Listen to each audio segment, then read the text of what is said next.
അടച്ചു വെച്ചിരുന്നു കേട്ടോ. അതുകൊണ്ട് തന്നെ തക്കാളിയും ഉള്ളിയൊക്കെ നന്നായിട്ട് വാടി വന്നിട്ടുണ്ട്. പിന്നെ ഇഞ്ചി വെളുത്തുള്ളി ഇട്ടതുകൊണ്ട് തന്നെ ചെറുതായിട്ട് അടിയിലൊന്ന് പിടിക്കും കേട്ടോ. അപ്പോൾ അത് നമ്മളൊന്ന് ഇളക്കി ഇതേപോലെ എടുത്താൽ മതി. പിന്നെ നമ്മൾ സാധാരണ ഇടുന്ന മസാലകൾ ഏതാണെന്ന് വെച്ചാൽ അതൊക്കെ ഇട്ട് കൊടുക്കാം കേട്ടോ.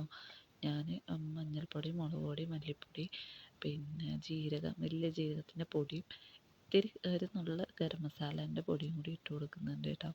എന്നിട്ട് നന്നായിട്ട് ആ എണ്ണയിലൊന്ന് വാട്ടിയെടുക്കണം ആ മസാലകൾ.